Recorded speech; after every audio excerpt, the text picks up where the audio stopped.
Assalamualaikum warahmatullahi wabarakatuh. Jumpa lagi dengan saya Krisna. Sekarang saya akan menjelaskan materi mengenai direct foreign investment.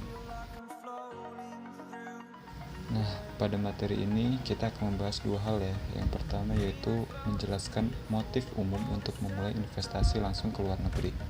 Dan yang kedua mengenai manfaat diversifikasi internasional. Langsung saja, yang pertama kita akan membahas tentang motif investasi langsung luar negeri. Yang pertama, pihak MNC biasanya itu mempertimbangkan investasi langsung asing karena dapat meningkatkan keuntungan atau profit perusahaan dan para pemegang sahamnya.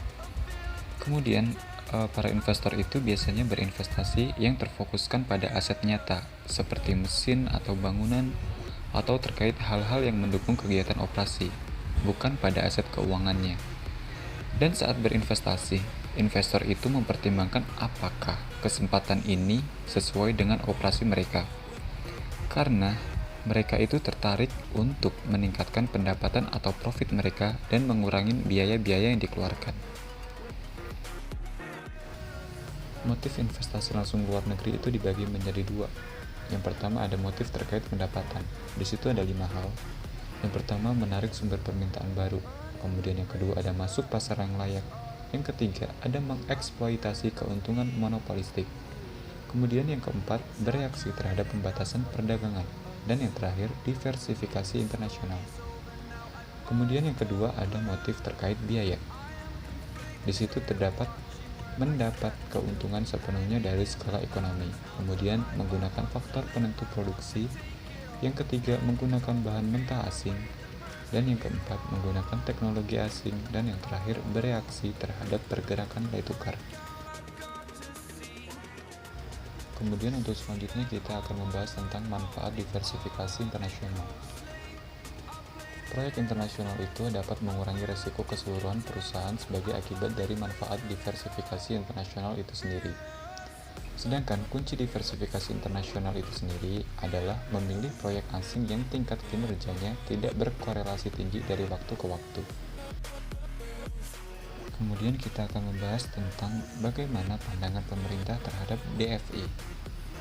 Kalau dilihat dari sisi positifnya, dari investasi asing langsung yang sering dikutip yaitu bahwa investasi asing langsung ini akan menciptakan lapangan kerja lokal yang mengakibatkan akan mengurangi tingkat pengangguran. Kalau dari sisi negatifnya, apabila investasi tersebut adalah merupakan persaingan dengan usaha lokal, maka hal ini dapat mengambil pangsa pasar dari perusahaan lokal tersebut dan akan menyebabkan PHK yang nantinya akan meningkatkan angka pengangguran. Kemudian kita akan membahas tentang upaya pemerintah dalam memberikan insentif untuk mendorong DFI. Pemerintah akan memberikan insentif pada DFI yang menghasilkan kerjasama dengan warga lokal atau peningkatan teknologinya. Jenis intensif yang diberikan oleh pemerintah ini beraneka ragam. Di antaranya, ada dalam bentuk keringanan pajak, lahan dan bangunan bebas sewa, bunga hutang yang rendah, subsidi energi, dan mengurangi peraturan lingkungan hidup. Tingkat pemberian intensif yang diberikan pemerintah ini tergantung pula pada sejauh mana DFI itu memberikan efek yang bagus untuk menguntungkan negara tersebut. Untuk selanjutnya kita akan membahas mengenai hambatan-hambatan apa saja sih yang dihadapi oleh DFI itu. Di sini saya mencantumkan 7 hambatan ya. Yang pertama ada hambatan pelindung. Jadi setiap negara itu memiliki lembaga yang ditugaskan untuk mengawasi mengenai merger dan akuisisi. Kemudian yang kedua ada hambatan pita merah. Itu biasanya mengenai persyaratan prosedural dan dokumentasi. Kemudian selanjutnya ada hambatan industri. Yang keempat ada hambatan lingkungan, itu biasanya mengenai kode bangunan, pembuangan limbah produksi, dan pengendalian polusi yang dibatasi. Yang mana itu memaksa perusahaan itu untuk mengeluarkan biaya tambahan.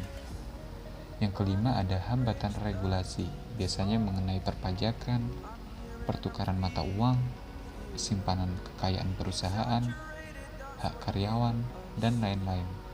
Yang keenam ada perbedaan etis.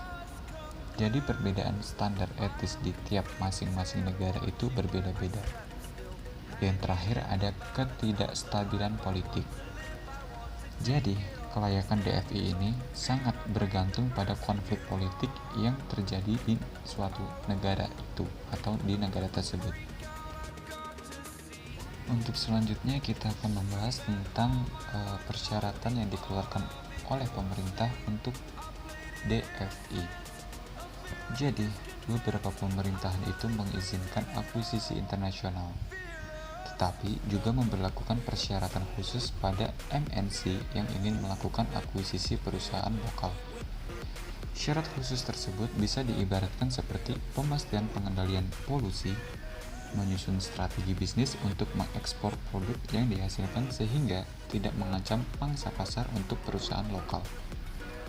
Kemudian ada mempertahankan karyawan perusahaan target sehingga tidak ada peningkatan angka pengangguran dan kondisi umum ekonomi di negara tersebut tidak dirugikan.